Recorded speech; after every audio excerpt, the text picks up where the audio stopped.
So now, the third one, don't forget this is number 2. The third one, we'll look at the third one. All right? Come along, ladies and gentlemen. It's going to be a long one, but hey, let's take it one after the other. It is a teaching. It is something that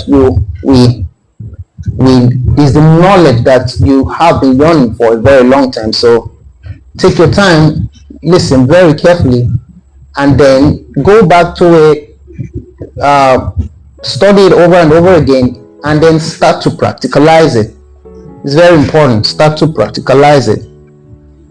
Now, the third one is the power of the highest shall overshadow you. Don't forget, it said the power of the highest shall overshadow you. This phrase is crucial. To be overshadowed means to be overshadowed. Okay?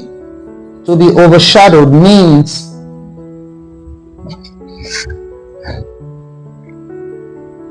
the higher consciousness dominates the lower. The higher consciousness. That's the spirit, right?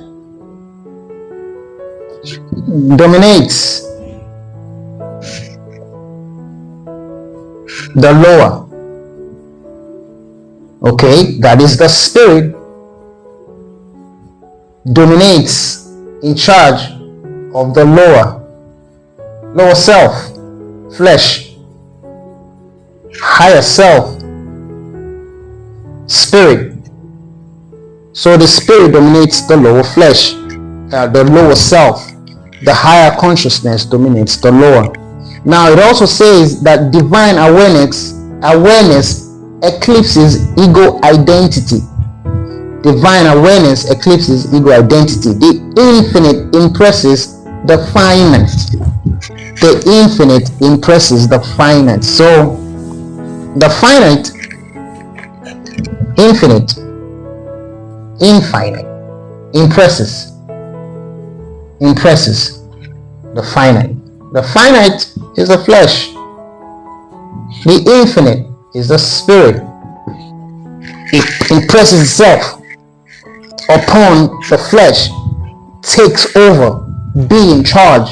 And some of these things that we're talking about is how people bring about creation. It's how people bring about, whether it is electricity, whether it is our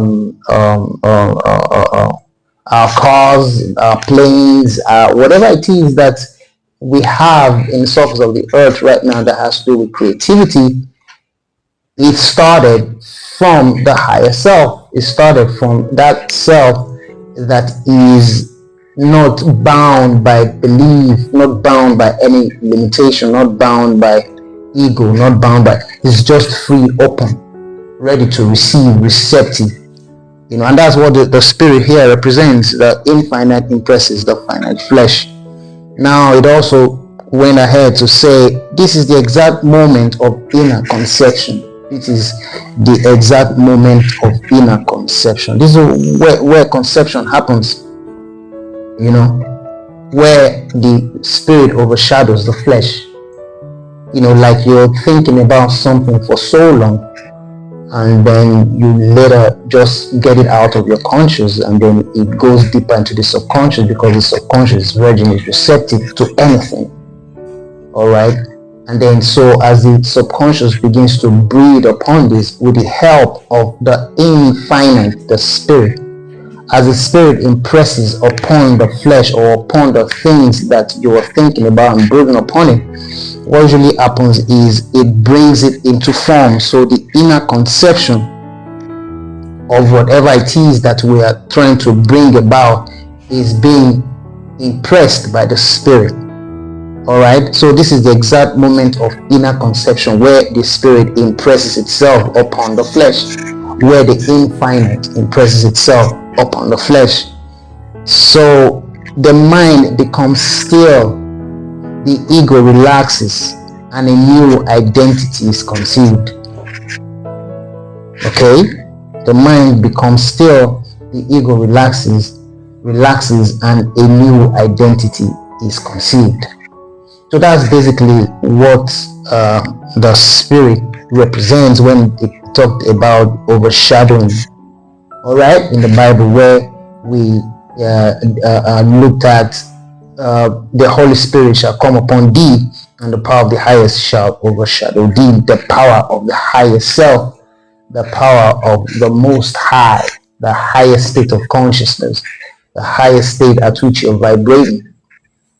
So letting go your ego self, letting go your lower self, letting go that part of you that thinks in terms of limitation, that part of you that thinks in terms of discouragement, or that part of you that thinks about not bringing things to how can this be. You understand? So once you let that part of you die and the spirit coming up in newness of life, then you will now start to understand what it means that the spirit overshadows, what it means by overshadowing. Okay,